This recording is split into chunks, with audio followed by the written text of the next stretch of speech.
Brentford aside, they've had a very, very good AFCON period. Winning against Everton at the weekend as well. Siddiqui being back into the fold. Robin Roos saving 3 penalties on the bounce as well. What an excellent signing he's been. But it doesn't feel like Sunderland need to do anything drastic, and maybe they can just keep that budget for the summer months.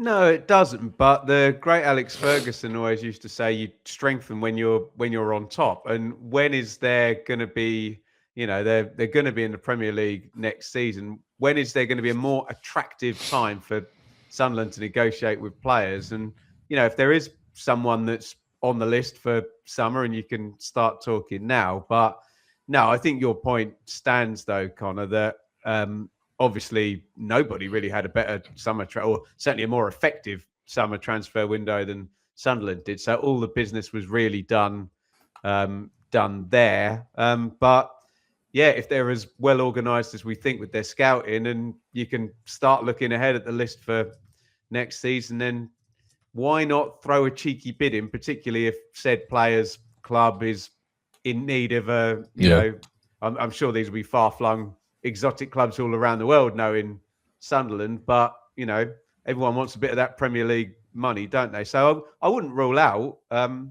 them looking at one of the summer targets already.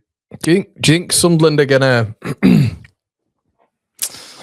a hypothetical world, which we all like to live in, because we all like our predictions, might as be, but in a hypothetical world, do we think Sunderland can? I'm not saying go on the same trajectory as like an Aston Villa, Matt, but do we think that they could go on somewhat of a similar trajectory to Aston Villa? The reason I mention that is because I'm not sure we've seen a club recruit like this with the value that they've spent and the multiple players that they have in every single position and how sustained they are, which I think AFCON has almost given us evidence of that, and how they've been able to move through this period facing very difficult, opposition in Brighton away and City at home, etc.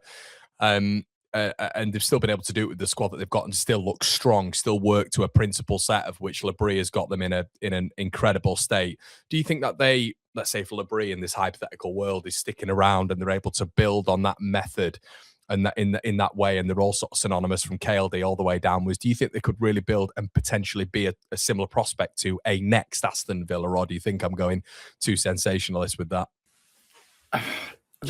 Keyword potential. Yeah, no, potential. Yeah, of course there's the potential there. I think you've got to look at everything this season, the manager, the recruitment. They're just ticking so many boxes, aren't they? And the way they've played against the top teams. It's not that they're just beating all the bottom half teams. They're unbeaten at the Stadium of Light, Connor. They've taken draws off Arsenal and Man City. They don't show those teams any respect. They see them as battleground adversaries and they take something off them. And I think maybe a better comparison at the minute would maybe be a Nottingham Forest. Nottingham Forest coming up, and then it was in their third season they got into the Europa, whereas Villa felt like a club that really shouldn't have been in the Championship. And I'm not saying Sunderland should be, because Sunderland are a Premier League club in my eyes, from my childhood and everything. But if you follow the Forest mould, I suppose it's a slightly different setup at Forest, but you might be able to get in there. I think there's a real opportunity they could get in there this year, Connor.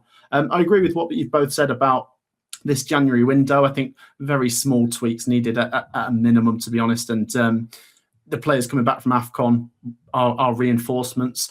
There's a massive open door this season. If you look at the table, Connor, there's about 6 points between 5th place and 14th. It's a weird league, isn't it? Weird league. Sunderland could genuinely just sneak into a 6th or 7th. So, I'm quite excited for the end of this season. Can I just pick up on that comparison, which is really fascinating, because if Sunderland are going to do that, what Villa had to sell their star player for 100 million. And not that I want to go off on another PSR rant, and it would be Siddiqui, wouldn't it? There's a point where, annoyingly, if you want to grow, you have to sell your best player for 80 million quid or whatever they get for him. And, bring all the levels up, bring the turnover up, bring the spend up, etc., to be able to compete with those teams up there. But maybe the Villa comparison might end up being that, but it does feel a bit more Forest, although neither of those clubs went straight in and had a mega season where I just think sometimes, Ben, I think it's just some of the signings that they've made. Like, And I know Leeds came up and signed like Rafinha, for instance, which is a global signing. But I think Brazilian, yeah? Yeah. And I think obviously Rafinha wasn't at the start of his career as such, but he hadn't made his name yet, whereas Granit Xhaka has made his name and he was at the top of his game as well, just won the Bundesliga with Leverkusen, and Sunderland managed to attract him and all this sort of stuff. You know, Siddiqui at the beginning of his career, Diarra, multiple clubs interested in him, Michele, PSG. I just think some of the caliber signings that they're making under the radar, it's just something that we've not really seen a newly promoted side do at Premier League level. It's interesting to sort of hypothesize how they will go forward. Will they be struggling next season like a Nottingham Forest, or will they prosper and get stronger and stronger, maybe like an Aston Villa? I think it's quite an interesting conversation. Remember how good Emery is as well, though. I know Lebris has been pretty much perfect so far, but there's levels to management, and he's had a hell of a run, Emery, over his career, hasn't he? He has indeed.